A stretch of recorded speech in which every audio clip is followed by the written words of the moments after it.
Okay, sa mga merong Hyundai Accent, diesel engine o gasoline engine, kapag tumigas ang manibela ng inyong sasakyan, yan, kumbaga tumitigas-tigas, pumipitik-pitik, kapag may nagsabi sa inyo na papalitan ng motor, huwag kayong pumayag guys. Ito, nare-repair pa natin yan.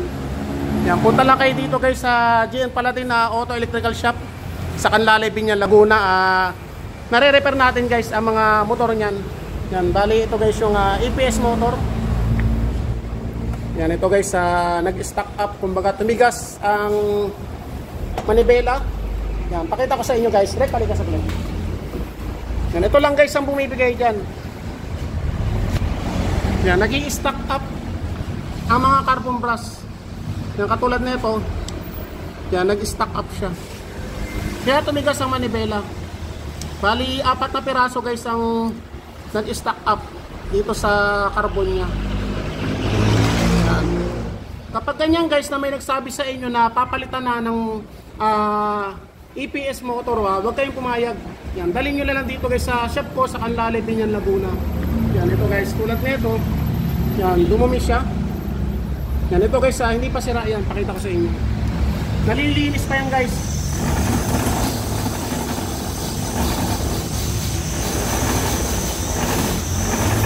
Yan, tingnan nyo guys. Yan, kaya ito, mare-repair pa natin to guys. Marami na akong mga video nito kung paano yan nire-repair. Puntahan nyo lang aking YouTube channel. Yan, sa mga gustong mag-DIY, kayang-kaya nyong repairin ang inyong sasakyan. Basta pagdating dito sa EPS motor. Yan, meron tayong mga ginagamit na improvised na gamit yan. Yan, tapos ito guys, may nabibili yan sa Lazada. Yan, ang isang set nito nasa 180 plus lang. Yan, bali, 2 piraso ang gagamitin nyo. Yan, bali, ito guys, may-ari. Yan, si Sir, isang pulis. Sir, baka meron kang babatiin. Shoutout ka. Shoutout sa ating mga kapulisan. Wala ba? Sa family mo, Sir? Sa mga family, sa family ko po. Shoutout. Sir, bali, taga-san ka, Sir? Ako yung tiga Rosario, Cavite pa. Kakabili ba? Dumayo, Sir? Dumayo ako kasi napanood ko sa YouTube yung bali si Sir, nagaling pala ng Cavite at dumayo shop natin para ipagawa itong kanyang EPS motor kasi tumigas nga manibela. Sir, bali, maraming salamat po. Yan, maraming salamat po sa diwala. And guys, ganun lang, kung gusto nyo mag-DIY, check nyo lang ang aking YouTube channel. Meron din tayo mga ina-upload sa Facebook ko, Bert Paladin. Okay, ito na, naikabit na namin yung EPS motor. Yan, bali ito guys. Yan, nandun ng EPS motor. Yan, ito. Yan yung motor niya guys. Yan, bali ito guys, hindi na ako gumagawa ng video nito kung paano yan repairin kasi marami na tayong video niyan sa ating YouTube channel.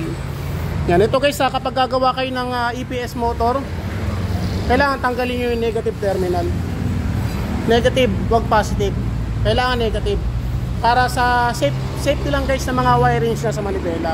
Sige, kapit mo na. Sir, doon ka sir sa kabila. Yan, detesting na natin. Magkakaalaman na. Yan. Ano to sir, umilaw yung ano niya, yung EPS warning light dito.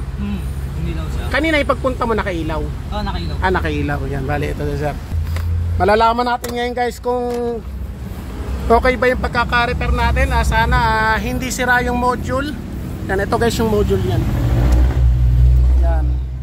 Sana hindi rin sira ang computer box. Teka, break. Set natin, bali manual transmission. Yan, kailangan 4 ang clutch. Yan, ito guys yung warning light. Yan, namatay. Yan, patayin ko ulit. Ito guys, kapag umilaw yung EPS warning light, ibig sabihin may problema yan sa motor, ano kaya sa module, ano kaya yung computer box niya may problema. Yan, start natin. Kailangan mamatay siya guys. Okay. Yan, tinurek. Guys, dito na tayo magkakaalaman. Matigas. Guys, matigas.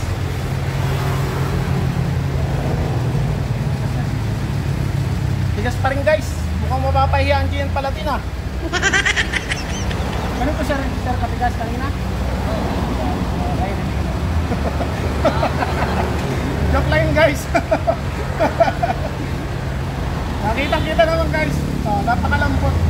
Pinaprank lang natin sa sir. Sir, okay na, sir. Problem solved. Maraming salamat. Sir, ginawa ka, sir. Kamali ito, guys. Okay na, malambot na. Yan, kitang-kita naman, guys. Kanina pagpunta ni sir, power steering. Ngayon, power steering na. Yan. Okay na. Sir, thank you po. Maraming salamat po. Salamat eh. Ingat po sa pag-uwi. Okay guys, kung meron pa kayong mga katanungan, comment na kayo sa baba. Mga magtatanong kung may mga problema sa ganito, comment na kayo sa baba. Okay, thank you. Yan pala din tayo. Thank you.